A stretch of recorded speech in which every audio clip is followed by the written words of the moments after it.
Chapter 7. When Tic-Tacs Bite. The journey to Station 1 gave Jay time to think. Too much time. As the Tic-Tac climbed higher into open space, he found himself studying his unlikely companions and wondering what the hell he'd gotten himself into.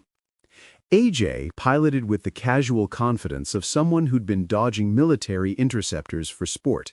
His craft was a masterpiece of engineering, disguised as a flying propane tank, equipped with enough firepower to level a small city.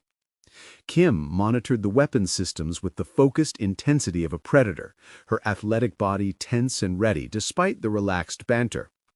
And then there was Buddy. The man in the brown robe sat perfectly still, eyes closed, breathing so slowly Jay had to watch carefully to confirm he was alive. Whatever martial arts training made him somewhat immune to vision from God technology, it also gave him an otherworldly calm that made Jay distinctly nervous. AJ, Jay said, breaking the cabin's relative quiet, when you figured out the impulse drive, did Dr. Jackson explain how it works? Not really, AJ replied, glancing back from the pilot's seat. I reverse-engineered it from shuttle components I'd salvaged, but that was tricky. The first few burnt up when I cracked open the housing. Something about manipulating Earth's magnetic field, I thought, to create artificial acceleration without mass displacement. I felt dumb when I realized he was using the Lorentz force. Then I realized what I needed to do. English, please? Kim looked up from her weapons console. Magnets. AJ corrected. Paddle wheels of electromagnets pulsed on in opposition to Earth's magnetic field at exactly the right instance. Earth's magnetic field is huge, but very weak. That's why it takes so much power. Kim interjected, "What I say?" Russell leaned forward, "Which is why Earth's interceptors can't catch you. They're still limited by aerodynamics." "Exactly. I can pull 15 Gs easy. I pass out, but the autopilot takes over. Their pilots black out at 9 and can't make space." AJ's grin was infectious. "Makes for some interesting chase scenes." "Speaking of which," Kim said, pointing to the display, "we've got company. They're probably SR-73s or Aurora 2s. Looks like they came from Groom Lake." The radar showed 6 fast-moving contacts climbing toward them, all from the same direction, military interceptors, probably launched the moment ground stations detected an unidentified craft leaving Death Valley. "Time to disappoint some fighter jocks," AJ said cheerfully, advancing the throttle. The acceleration was smooth, almost gentle, but the altimeter numbers climbed rapidly. 240,000 feet, 260,000, 280,000. "Where the hell are they going?" came a scratchy radio transmission from one of the interceptors. "Unknown contact. This is Nellis Control. You are in restricted airspace. Reduce altitude immediately and proceed to designated landing coordinates." AJ reached for the radio, but Kim beat him to it. "Nellis Control, this is Butterfly 1. Negative on the landing.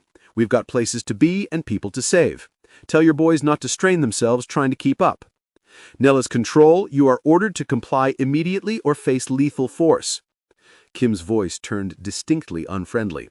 "Nellis Control, you are welcome to try, but fair warning, we shoot back." Jay's stomach dropped. "Kim, maybe we shouldn't antagonize them?" "Relax," AJ said, checking his instruments. "We're past 300,000 feet. They can't reach us here, and we passed the Kármán line 30 seconds ago." Kim said matter-of-factly, "Missiles. I count 6. Oh well, there's another couple of $1 million up the wazoo." The radio crackled again. "What the hell is that thing? My radar shows it doing impossible speeds." "Stand down, group leader. Target is beyond engagement envelope." Buddy opened his eyes for the first time since takeoff. "Enemies identified, beginning to catalog their capabilities and limitations." "That's a cheerful way to put it," Russell muttered. Jay studied the monk-like figure. "Buddy, what exactly is your background? Before you started training with Dr. Jackson, I mean." Buddy's expression didn't change. "I was a mistake that needed correcting. Dr. Jackson provided the means for correction." "That's cryptic." "Jay," AJ called from the pilot's seat, "might want to look at this. We've got a situation developing at Station 1. The main display shifted to show a telescopic view of the space station. A cargo transport was approaching one of the docking bays, but Jay could immediately see something was wrong. The transport was moving too fast for a normal docking approach, and its trajectory looked slightly off. "Connie," Jay said aloud, "are you receiving?" The AI's voice filled the cabin through the ship's communication system. "Yes, Administrator Kwaramba. I have been monitoring your approach. The situation at Station 1 is developing as predicted." "Call me Jay for the umpteenth time. Report." Jack was forced to request shuttle transport at 14:30 hours. She used the code phrase, "supply run for essential materials," which triggered lockdown protocols. All docking bays are sealed. The transport approaching us contains approximately 60 armed personnel in spacesuits, based on scans. Kim was studying her weapons display. "AJ, can you get us into firing range before they reach the station?" "Negative. They're 40 minutes ahead of us, and they're already beginning their final approach." Jay watched the transport continue its approach to Station 1's sealed docking bays. "Connie, what happens when they realize they can't dock normally?" "I anticipate they will attempt to breach the hull using explosive charges. Station 1's defensive systems will activate automatically." "Which are?" "Classified, pending your security clearance upgrade, Administrator Kwaramba." Russell looked up from his tablet. "I have clearance. Tell me." Buddy spoke without opening his eyes. "Dr. Jackson has been preparing for this scenario for 3 years. Station 1 is not as defenseless as it appears." Connie continued. "Mind control? I can induce extreme emotions like fear or panic in individuals and groups with infrasonics. Make individuals and groups see things and hear things. I can also disable electronics with a narrow beam or wide beam. I can interrupt brain function briefly in individuals and groups and—" "I get it. You can stop." Jay cut her off. The transport in the display suddenly changed course, moving away from the docking bays toward what looked like a maintenance airlock. Small figures in spacesuits were visible outside the craft, carrying equipment. "Breaching charges," Kim observed, unnecessarily. "They're going to blow their way in." "Connie, can you prevent the breach?" "Negative. Lockdown protocols prevent offensive action that might endanger Administrator Quinn. However, once they are aboard, containment protocols will activate." "Meaning?" "They will find the station a little unwelcoming and hard to navigate. Many security officers are standing by, and more are arriving every second." AJ checked his navigation display. "We're 20 minutes out. Whatever's going to happen, it'll be over before we arrive." Jay felt that familiar dread again, but this time it felt different. Not the crushing burden of responsibility he'd experienced before, but the focused clarity of understanding by what he was being forced to do. "Kim, what's your weapons loadout?" 4 Vulcan miniguns, 20,000 rounds each. Enough to turn that transport into glitter in about 10 seconds. "And if Jack's aboard?" Kim's expression darkened. "Then we get creative." Buddy finally turned to look at Jay directly. "There is another option. If Rinchin boards Station 1 with Jack as hostage, the station's defensive systems will be limited.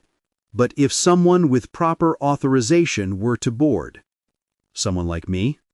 "Someone like you could override containment protocols and take direct action." Russell was typing frantically on his tablet. "Jay, I'm pulling up Station 1's schematics. If they breach near Maintenance Airlock 7, they'll have access to the primary service deck. From there, they could reach the control center in minutes. Unless someone stops them." "Unless someone stops them," Russell agreed. AJ's voice carried a note of anticipation. "So what's the plan, boss?" Jay looked around the cabin at his unlikely team: a rogue pilot, a warrior DJ, a mysterious martial artist, and a very nervous administrator. 6 days ago, he doubted whether he belonged in command of anything. Now he was planning to retake a space station from hostile forces. Go figure. Maybe this is what leadership actually looks like. Not having all the answers, but knowing how to use the people who do or can get them. Here's what we're going to do, Jay said, feeling the plan crystallize in his mind. AJ, you and Kim provide external support. Keep that transport from leaving and make sure no other ships approach the station. On it. Buddy, you're with me. We board through the maintenance airlock for the commercial satellite providers on Deck 1.0 and intercept Rinchan's team before they reach the control center. That puts us closer to where Rinchan is likely headed and 5 miles from the hub. Understood. Russell, you coordinate with Connie and Denise. Monitor the situation, track the intruders, and be ready to override systems as needed. Stop station rotation if you need to. Do whatever it takes to interfere with whatever they're doing. Russell nodded, his fingers already flying across his tablet. The display showed the transport reaching Station 1's hull, right in the middle of the bottom amidst all of the mirrors, essentially the zero-gravity deck. Small flashes of light indicated explosive charges detonating, creating a breach in the hub's airlock. "They're in," Kim reported. Jay watched the tiny figures in spacesuits disappear through the breach they'd created. Somewhere inside that massive structure, Jack was being held hostage by people who wanted to turn humanity's greatest achievement into a weapon of conquest. "Connie," he said, "prepare for emergency boarding. 2 personnel, armed resistance expected." "Acknowledged, Administrator. Maintenance Airlock 3 is prepared for your arrival. Be advised, once you board, station defensive protocols will classify all armed personnel as either friendlies or targets. That's hardwired and I can't change it. Choose your initial actions carefully." "Meaning?" "Meaning," Buddy said quietly, "the station will judge us by what we do, not who we are. If we act like invaders, it will treat us as invaders. Violence will be met with overwhelming force. Even I wouldn't stand a chance." AJ's voice cut through the tension. 10 minutes to station. Time to gear up, people." Kim was already opening storage compartments, revealing spacesuits and what looked like enough weaponry to outfit several SEAL teams to the max. She tossed a suit to Jay and another to Buddy. "Ever been in a firefight in 0G?" she asked. "No. First rule, everything moves in straight lines until it hits something. That includes you, bullets, and blood. Second rule, if you run with the station rotation, you get lighter. Against it, heavier. Third rule, don't miss, because whatever you hit is going to keep moving until it hits something else." Jay struggled to get his bulk into the spacesuit. The midsection and limbs accordioned out to the max to accommodate his size.